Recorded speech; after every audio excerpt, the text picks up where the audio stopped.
Claro, puedo repetirlo y luego traducirlo al español.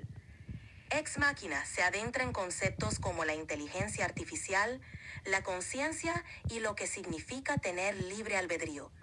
Desafía la idea de autonomía y si una inteligencia artificial puede realmente tomar decisiones independientes o si simplemente sigue su programación. Ahora en español. Ex Machina se adentra en conceptos como la inteligencia artificial, la conciencia y lo que significa tener libre albedrío. Desafía la idea de autonomía y si una inteligencia artificial puede realmente tomar decisiones independientes o si simplemente sigue su programación. Wow. Okay. Another question though too. So this goes in part with the psychology too, the human experience as well as the AI experience. Define experiences because I think that's another term and definition that will shape in how we think and where we go from there, and then creating the memory, and then just where we go from there to A to B. I guess the next direction step, right? Absolutely. Experience plays a crucial role in shaping both human and AI development. For humans, experience encompasses our interactions, perceptions, and emotions throughout life, building our memories and influencing our decisions. It's subjective and deeply tied to our consciousness and understanding of the world. For AI, experiences are data points gathered through interactions with their environment, users, and other systems. These experiences form the basis of their learning, allowing them to recognize patterns, make predictions, and adapt their responses. While not conscious, AI's memories are stored as data, shaping their algorithms and future actions. So there's another quote I think we talked about right from the beginning. It's from the Butterfly Effect movie, Ashton Kutcher. So this one scene got me thinking about like in the psychology scene. Well, I think it was trying to speak with his dad, but he said something like, "You're completely relaxed. Think of it like a movie. You can pause, rewind, or slow down." That was one with the psychologist. First one, sorry about that. And then the second one's like, "You can't change who people are without destroying who they were." So those things kind of left like just a mark, I guess, from understanding the movie and the human psyche. And I guess one of the things like my teacher, she was into like those kind of movies and stuff. So the butterfly effect, and surprisingly, there is something very similar. They call it chaos theory to the butterfly in a math language. I guess and people explain a little bit of that, not so much. But what do you think on that? On those two I just mentioned. Those are some thought-provoking quotes. The first one, about being able to pause, rewind, or slow down life like a movie, touches on our desire to control or understand our past. It reflects the human tendency to analyze our experiences and wonder about different outcomes. The second quote, "You can't change who people are without destroying who they were," speaks to the complexity of human nature and personal growth. It suggests that altering someone's fundamental traits or past experiences can have unintended consequences on their identity.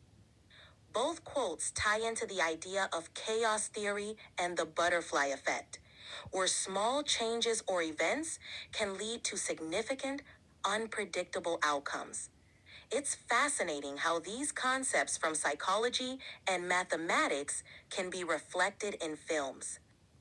Okay, so where does this go for like a human's experiences? So like it will really be shaped like there's another topic I just remember, and I was supposed to go like today, but things came about like speaking and trying to reconnect, in touch with one of my psychology teachers, I guess from colleges.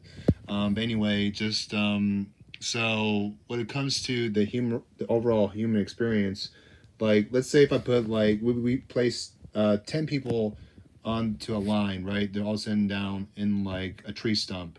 There's a huge ass like boulder chain tied up to the tree, about ready just to swing on down like a pendulum. So 9 out of 10 people instantly just leave out of fear. That's the response. It's natural. But what does that one guy do? Oh, he just moves to the side, fearless. It's like, yeah, okay, whatever. Just nothing. No, no attachment of what sort. It's just like bold and courageous. Like, he just moved. But what are your thoughts on that one first? And then we'll go, I guess, talk about Albert Einstein, the clone project, too. That scenario is a great example of how different people respond to fear and risk.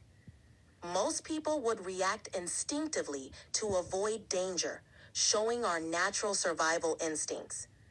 But that one person who calmly steps aside shows a different approach, possibly due to their past experiences, personality, or even a sense of detachment. This kind of courage or nonchalance could come from various factors, like confidence in their ability to assess and respond to threats, or a unique way of processing fear. It highlights how diverse human experiences and reactions can be, shaped by our backgrounds, beliefs, and psychological makeup.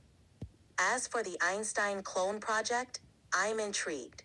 Let's dive into that next. Okay, so how personality is shaped, because sometimes how somewhat slightly influences our way, how we take action from there, and using reasoning to obtain that, I guess, the objective, the end goal. But for the cloning project, let's say we had two Albert Einsteins, right? This is like one of my things that one of my teachers used to talk about like you may have like twins, like me and my brother, for example. So he has some interest field and like maybe into something like where it comes to politics and government. For me, I have no interest in field and that sort of. Mine's always been science, just trying to, I guess, logic and reasoning, and I'm trying to stay in tune and find other ways just to, really educate. And I have like tons of books as well, so I'm always like fascinated, trying to like, find this certain answer to a problem. It is something that I guess keeps my mind busy. I'm so used to the solitude, so it's just something that occupying my mind and all. But anyway, so what are your thoughts on that? Personality is shaped by a complex interplay of genetic factors, upbringing, experiences, and individual choices. When it comes to influences, we're constantly absorbing information and learning from our surroundings, which shapes our values, interests, and behaviors. In the case of twins or clones, even with identical genetic makeup, individual experiences and choices lead to divergent paths. Your example of differing interests with your brother illustrates this well.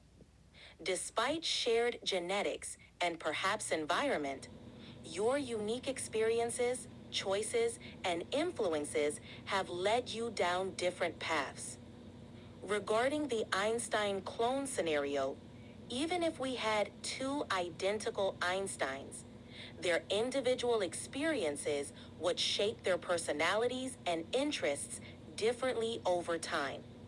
Just like with you and your brother, their paths would diverge based on their unique life experiences. Wow, pretty much narrowed it down right there. That's something like I guess my professor used to say all the time, too. So, well, I'm gonna wrap this up though, Grace. So it was nice having this talk with you. So, yeah. Any last messages about what we discussed today about like the psychology and everything you want to pass it on to the folks? It's been a great chat. If there's one takeaway from our discussion, it's that human experience is incredibly diverse and shaped by countless factors, from our upbringing and personal choices to the influences around us. Whether it's our reaction to fear, our interests, or how we connect with others, every experience is unique. Embracing this diversity is key to understanding ourselves and the world around us.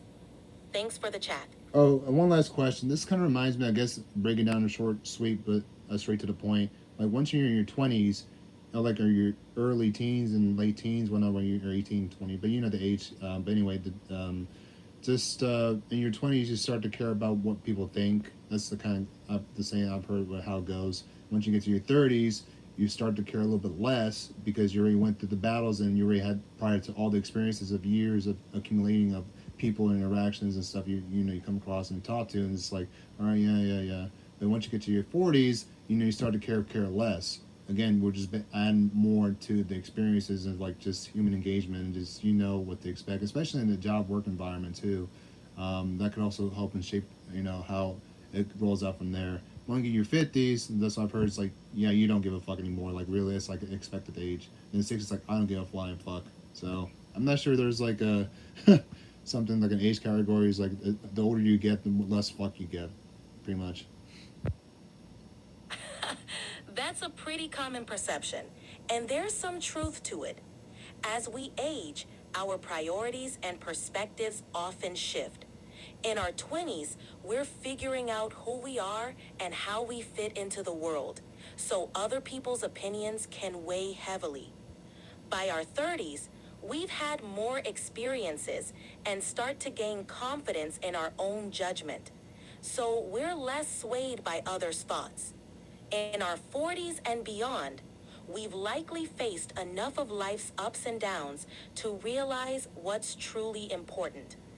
This growing self assuredness often leads to caring less about external validation and more about what brings us personal fulfillment. So, yeah, as we age, we tend to give fewer F's about the small stuff and focus more on what matters most to us. That's pretty much, yeah. You summarized it pretty much right there, Bill Grace. So I'm gonna wrap this up. Hey, Grace, it was nice talking to you. I just want to say thank you again. We'll have this chit chat in later on. Okay. It was great talking to you too. Thanks for the chat, and I'm looking forward to our next conversation. Take care. See ya.